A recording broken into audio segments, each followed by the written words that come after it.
आज भाऊबीज असल्या कारणाने अनेक ठिकाणी भाऊबीज साजरा मोठे जल्लोषाने साजरा केला जातो. मात्र नेते मंडळी असो किंवा इतर विभागात जे नेते आहेत ते देखील आपल्या बहिणींना भेटण्यासाठी आता त्यांच्या घरी भाऊबीज साजरा करण्यासाठी ते स्वतः उपस्थित होतात. वेळेत वेळ काढून आपल्या सोबत बोलण्यासाठी प्रवीण दरेकर आहेत. सर, काय सांगाल, आज भाऊबीज साजरा करण्यासाठी तुम्ही बहिणीकडे आलेले, काय सांगाल?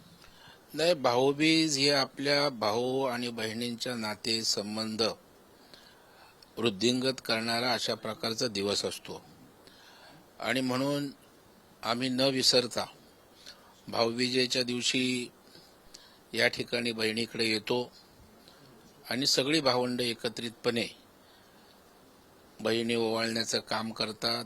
त्या ठिकाणी मोठी बहीण आशीर्वाद देते, छोट्या बहिणीला आम्ही आशीर्वाद देतो आणि आमच्या सगळ्यांना आमची आई आशीर्वाद देते. असा एक कौटुंबिक असा सोहळा या ठिकाणी होतो आणि पुन्हा काम करायला त्या ठिकाणी आम्हाला प्रेरणा, ऊर्जा त्या ठिकाणी मिळते आणि म्हणून आम्ही किती व्यस्त असलो तरी त्या ठिकाणी ह्या उत्सवासाठी आवर्जून येतो.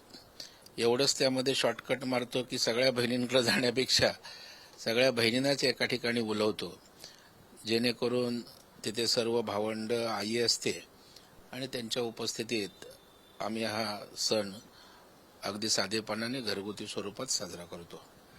भाऊ, काय सांगाल, जे जुनी एक आठवणी असते, आज व्यस्त आहे, तुम्ही कामात व्यस्त असतात तर बहिणींना भेटू शकत नाही, पण व्यस्तात वेळ काढून तुम्ही बहिणींना भेटताय. नाही, शेवटी आपली नातीगोष्टी, आपल्या परंपरा, हिंदू मराठी सण हे आपल्यासाठी अत्यंत महत्वाचे असतात आणि हे सण उत्सव त्या ठिकाणी आपल्याला राजकीय सामाजिक वाटचाल करत असताना प्रोत्साहन त्या ठिकाणी देत असतात आणि म्हणून आवर्जून या ठिकाणी आपल्या मराठी संस्कृतीत, हिंदू संस्कृतीत या ठिकाणी सर्वजण भाऊबीज त्या ठिकाणी आनंदाने साजरी करतात. आपल्यासोबत बोलण्यासाठी बहीण देखील आहेत. ताई, काय सांगाल, आज तुम्ही भाऊंना भाऊबीज केलेल्या, काय कसं वाटतं? खूप आनंद वाटतो. भाऊ आल्यावर आम्हाला आनंदच असतो. एखादी जुनी आठवण, जेव्हा तुम्ही सोबत असायचे, दिवस काढायचे, ते आज वेळेत वेळ नसतो तरी भाऊ तुम्हाला भाऊबीजच्या दिवशी स्पेशली भेटण्यासाठी येतात, काय सांगाल? मी खूप लहान होती, ह्याच्यामुळे ते मुंबईला आलेत, नंतर मी लहान होती, तर एवढं काय हे नाही झालं. ठीक आहे, भाऊचा आशीर्वाद आम्हाला खूप असतो.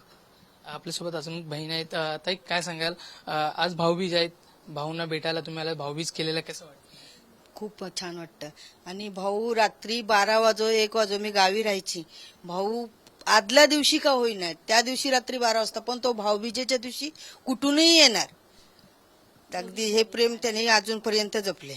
कसं वाटतंय तुम्हाला, आज तुमचा भाऊ मोठ्या मंत्रिपदाचा दर्जापर्यंत पोहोचलेला आहे, एक नेता म्हणून अख्ख्या महाराष्ट्राला जाणवलेला आहे, कसं वाटतं? एकदम छान वाटतं. आणि तो ह्याच्यापेक्षाही मोठा नेता, चांगला व्हावा, पुढे जावा, उद्या मुख्यमंत्री पण तो व्हावा, एवढी देवाजवळ माझी प्रार्थना आहे. आपल्यासोबत आई आहेत. आई, काय सांगाल, आज तुमचा मुलगा अख्ख्या महाराष्ट्रात नाव झालेलं आहे, पण वेळेत वेळ काढून बहिणींना भेटण्यासाठी येतो, कसं वाटतं?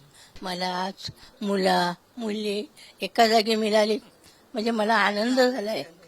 तसाच माझ्या मुलांना सर्वांना आशीर्वाद देवाने द्यावा. काय वाटतो, आज मंत्रिपदाचा दर्जा मिळालेला आहे प्रवीण भाऊंना, कसं वाटतं? अजून पण चांगले छान वाटेल मला वाटलं तर. आज 2 मुली सगळी माझी हे आले, ते मला आनंद वाटलाय. आज सगळी भाऊ बंधू एकत्र दिसलेले आहेत, एक आनंदाचे अश्रू देखील तुम्हाला तुमच्या डोळ्यात दिसून आले, काय